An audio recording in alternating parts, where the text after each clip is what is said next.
ბათუმის 61 და 21 საარჩევნო უბნებზე კომისიის წევრები არასამთავრობო სექტორის დამკვირვებლებს შეურაცხყოფას აყენებდნენ და უცენზურო სიტყვებით მიმართავდნენ. აღნიშნული შინაარსის ვიდეო რგოლები მოგვიანებით სოციალური ქსელით გავრცელდა. ბათუმის 79 საოლქო საარჩევნო კომისიის წარმომადგენლები ამტკიცებენ, რომ არჩევნებამდე ყველა თანამშრომელს კვალიფიკაციის ასამაღლებელი სემინარები და ტრენინგები უტარდებოდა და მომხდარი მათთვისაც მოულოდნელი იყო. მალხაზ ბოლქვაძის თქმით, დარღვევების გამო წელს ოლქმა უპრეცედენტო შემთხვევა დაუშვა და კომისიის წევრებს მთელი თვის ხელფასი დაუქვითა. თუმცა საარჩევნო კომისიის წევრების კომპეტენტურობაში ეჭვიში აქვს საქართველოს იურისტთა ასოციაციაში, სადაც ამბობენ, რომ ინციდენტის მიზეზს სათანადო ცოდნის არქონა წარმოადგენს.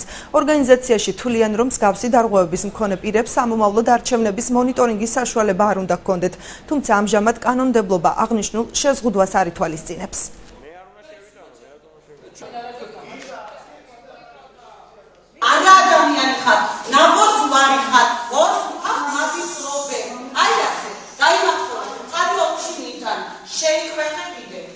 ამ არჩევნებს ეთყობოდა, რომ კომისიის წევრები და შემადგენლობა არ ჰქონდათ შესაბამისი და სპეციალური ცოდნა საარჩევნო კოდექსისა. იმ შემთხვევაში სწორედ ამით იყო გამოწვეული დარღვევები და რაც შეეხება ფიზიკური შეურაცხყოფების ფაქტებს დამკვირვებლების მიმართ, როდესაც ადამიანმა რაღაცა არის და მიგითითებენ, რომ შენ ამის ცოდნა არ აქვს, რატომღაც ისინი უფრო აგრესიულები ხდებოდნენ. ცუდი არის თვითონ სისტემა, იმიტომ რომ მიუხედავად იმისა, აქვს თუ არა მას გაფრთხილება დაკლებული ხელფასი პარტიებს და ასევე ოლქსაც, მათ შორის აქვს უფლება, რომ თავიდან წარადგინოს წევრები. მიუხედავად იმისა, რომ ტრენინგებზე ჩვენ ქონდა მუდმივად იმაზე საუბარი, რომ დამკვირვებელი არის ადამიანი, რომელიც ხელს გვიწყობს არჩევნების კარგად ჩატარებაში. იყო შემთხვევები, რომ საჩივართან მიმართებაში იყო აგრესია საუბნო საარჩევნო კომისიის წევრებიდან. ანუ აქ წმინდა ფსიქოლოგიურ საკითხთან გვაქვს საქმე.